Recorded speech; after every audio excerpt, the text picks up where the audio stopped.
tomamos en cuenta las muertes en exceso, el COVID ha matado a más de 554,000 personas en México. Son datos verificados y verificables. Quiero hablar sobre el Omicron y los estragos que va a causar indudablemente en México con Lorian Jiménez Fidi, quien es la doctora en Ciencias Médicas y profesora e investigadora en microbiología en la Universidad Nacional Autónoma de México. Lorian, ¿cómo estás? ¡Feliz año! Eduardo, muchas gracias. Feliz año para ti también. Muy bien aquí. Con el problema, ¿no? Ahora de la pandemia, pero bueno. Yo me asusto de escuchar lo que se decía ahí por junio del año 2020, que nos decían que no pasaba nada, que lo peor había pasado, que nos diéramos besos y abrazos, y ahora estamos viendo la misma actitud. La misma actitud. Nada más que conforme ha ido avanzando la pandemia, cada vez se vuelve más imperdonable. Porque lo que está ocurriendo ahorita es exactamente lo que ocurrió al inicio de la pandemia.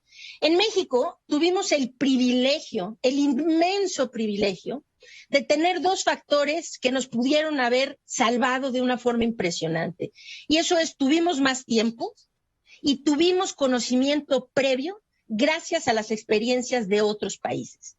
El virus salió de China, azotó a Europa de una forma terrible y sí, nosotros aprendimos de eso. Mientras en el sureste, sur y sureste asiático controlaban relativamente bien la pandemia. Entonces aprendimos qué era lo correcto, qué se podía hacer para controlarlo y también aprendimos qué es lo que no se debía hacer para controlarlo.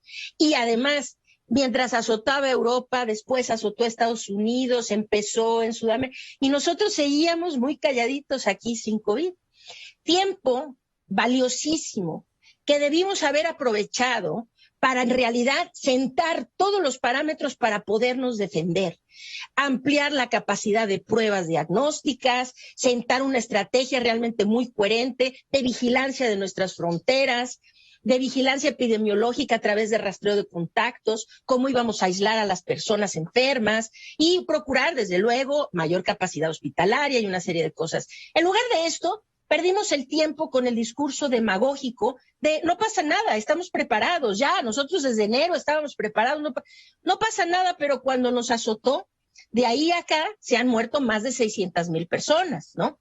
El último exceso de mortalidad, las cifras que diste ahorita, fíjate, ayer se actualizó el registro del exceso de mortalidad y la cifra completa de exceso de mortalidad, de acuerdo al gobierno de México, es una cifra oficial del gobierno de México, es de 646,451 defunciones a consecuencia. Me falló por 100,000 porque me di con el dato anterior porque no actualizan cada mes. Sí, exactamente. Lo dejan pasar un ratote y dependiendo cómo conviene también políticamente lo sacan y luego no, ¿verdad? Pero bueno, eso que pasó y entonces ahora volvemos a tener lo mismo. Es que tuvimos 6 valiosísimas semanas en donde empezamos a entender a Omicron, que era más transmisible, que era mucho más transmisible, que evadía la inmunidad. Ojo para los no vacunados, ojo con los que tienen vacunación parcial, ¿no? Hay que ponerse esa tercera dosis. Es decir, empezamos a aprender de Omicron y de cómo en algunos lugares están lidiando con esto mejor y peor.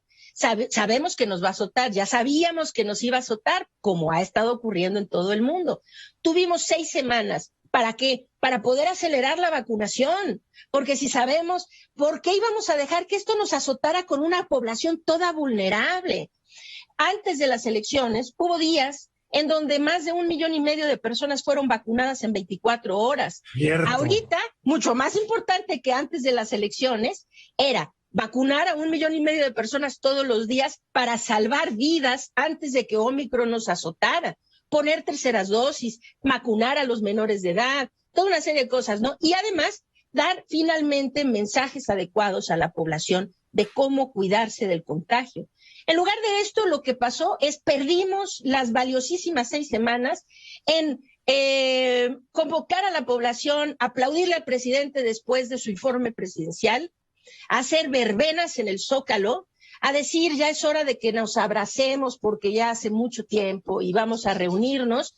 Y ahora, pues lo que va a pasar es, lo vamos a ver en unas semanas, la situación es realmente pues muy, muy dramático lo que estamos viendo alrededor del mundo, muy dramático lo que va a ocurrir aquí y nos agarra otra vez sin preparación, sin avisos realmente importantes de las autoridades hacia la población. Y pues, ¿qué puede salir mal, Eduardo? Ayer en Estados Unidos el número de contagios en un solo día superó el 1,000,000. El promedio de contagios diarios de los últimos 7 días está arriba de 400,000. Y aquí en México nos dicen que no pasa nada. Tú ya lo dijiste, 6 semanas, del 11 de noviembre, que se descubrió Omicron y se dijo que venía fuerte. Al día de hoy, no veo que pase gran cosa. Ya lo dijiste tú, nos convocan a salir y a darnos besos otra vez y abrazarnos. A las universidades les dicen, ya párenle, regresen a clases. Digo, esto es ir contra, es atentar contra la vida de miles de personas. Ya no es ir en contra de la lógica, es ir en contra de la vida. Es atentar contra la vida de la gente. Cuando dicen, volvamos a las clases presenciales, claro, no hay nada en contra. Las clases nunca debieron haber cerrado, es decir, la actividad educativa es una actividad esencial y debió haber sido vista de esa manera desde el principio. Pero Cierto. para poder volver a las escuelas, no se puede volver simplemente porque es obligación o porque estamos cansados o porque los niños juegan mucho al Nintendo, como dice el presidente de la República. Hay que volver cuando... Oye, el presidente está un tanto desactualizado de los juegos, ¿eh? El Nintendo fue en los 70. Bueno, sí, un poquito. Pero es decir, necesitaríamos volver a los planteles educativos cuando las escuelas públicas no tienen los mecanismos de protección. Es atentar contra la vida del alumnado, de los administrativos claro. Y de los maestros. Claro. Es no seguir un derecho constitucional que es tener espacios de trabajo seguros, ¿verdad? Espacios de trabajo seguros. Y pues es terrible que eso esté pasando. Ayer la secretaria de Salud dijo, el regreso a clases fue exitoso. Y yo me pregunto cómo puede evaluar con un solo día, ¿sí? El éxito del regreso a clases, ¿verdad?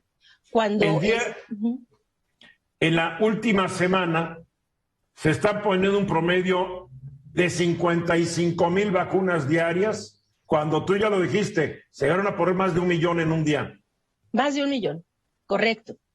Y poner esas vacunas de forma muy acelerada, empezar a poner las terceras dosis, los refuerzos a toda la población, particularmente los profesionales de la salud, los maestros, y desde luego vacunar a la población de menores de edad, que es tan importante que estén protegidos contra no, eso no les pasa nada, nos dice que ellos no se enferman. Lorian, como siempre, me da mucho gusto verte y más escucharte.